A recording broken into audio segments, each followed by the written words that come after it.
If you're looking to unlock financial freedom, you might have the perfect investment vehicle waiting for you. And by the best 500 stocks, I mean the likes of Apple, Google, Microsoft, Tesla, Amazon, Nvidia, just to name the most known ones. And I will show you how you can buy them. I will explain further what it is and why it's a great investment for you if you want to get better results than the investing professionals. Okay, so first I'll show you how you can buy the stocks. You'll go to your investing app of your choice, and if you don't have one yet, check the links down below. In the search bar, you put in the S&P 500 ETF, click on it, then you go here on trade, then you need to put in, as shown on the top, 410 and 1 cent. That's what we're going to do, 410 and 1 cent. And then we simply press on buy now, and boom, in the next few seconds you will be the owner of this share. But what did I just buy? What's this ETF? We just bought an investment which tracks the S&P 500 index fund. Don't worry, I'll explain it in simple words. An index fund is a type of investment that tracks the performance of a specific group of stock market called an index. Think of an index as a list of companies. For example, the S&P 500 is an index that includes 500 large companies in the US. And in this list is Apple, Google, Microsoft, Amazon, Tesla, Nvidia, and 595 more companies included. So you can imagine this ETF like a big basket which tries to mirror the S&P 500 index fund. Let's talk about risk and benefits so you can decide for yourself if this investment is a perfect fit for you. Risk comes from not knowing what you're doing. So before jumping in the stock market and throwing money around, educate yourself first.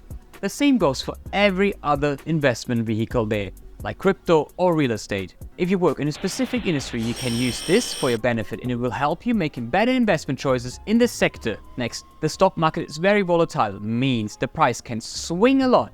It can feel like a real roller coaster ride in the beginning, and especially in bad times or when the market is going down a lot.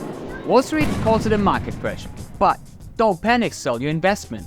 Warren Buffett says if you cannot see your investment going down by 50%, you shouldn't be in the stock market, because panic selling will lead you to lose lots of money. Let's look at a quick example. If you invested in the S&P 500 in October 2007, it was at its all-time high price at 1,516. The lowest was in February 2009 at 735. If you sold here, you would have lost half of your investment.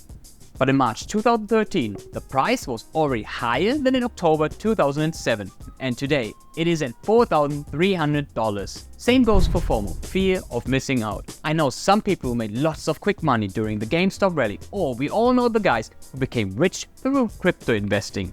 But if you're jumping from one shiny investment to another one, you will potentially miss out on your own wins by chasing the wins from others. So stick to one strategy, don't panic sell during bad times or market crashes, and don't let FOMO get to you. The last risk is the market risk in general. You never know how the market is behaving. Tomorrow could be a total different day. Things like pandemics, wars, or other events could happen and shake up the stock market, which are not in your control. But in general, the benefits of index funds tend to outweigh the risk for most people. The S&P 500 is passively managed, means the likes of Vanguard and BlackRock are putting the list together for you. But they did that many years ago, so there is not much work to do. And that's why the cost of this investment is at 0.03%, means for every $100 in that fund you're paying 3 cents. And if you're reaching $1 million, that would mean you pay $300 per year. Fair deal, right? If you compare it to the active managed mutual funds, which give you the same benefits of low maintenance and promise you better results than the S&P 500, they're not. They have an expense ratio of 1%, means for every $100 you pay, $1. And if you take the million again, that'd be $10,000 per year. Let's talk about being beginners friendly.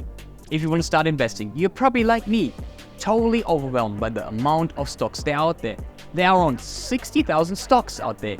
You get into an analysis paralysis and you don't know where to start. Also, all these ticker symbols and graphs, and what do these numbers mean underneath the graphs?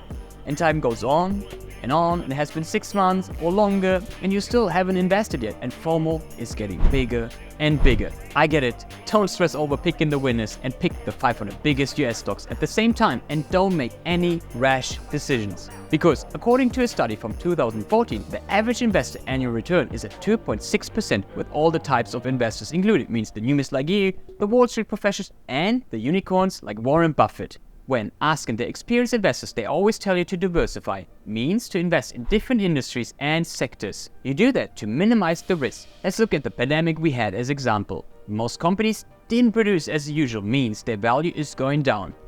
But the industry around Zoom and Netflix were thriving with the health sector. And this is happening all the time. One sector thriving, another one is doing a bit worse than usual. Liquidity is very important to me because I'm a traveler who's been living in 5 countries so far, and I don't know yet where I'll end up. So that's why real estate would be a huge problem for me. I can cash in my investments in the stock market anytime during the market hours. Now let's talk about my favorite part. It's performance of the S&P 500 and how the S&P 500 is beating most investors. The S&P 500 is usually the benchmark for professional investors to beat. Many fail to do so as the average return is at 6 to 15%. As you can see, the S&P has lots of swings and some crashes, but with all the swings, all the ups and downs, the S&P has an annual return of 10%. Means if you have $10,000 in the S&P ETF, your investment will be worth $110,000. And check this video out for a 6-step guide on how to getting started with investing so FOMO can't get to you.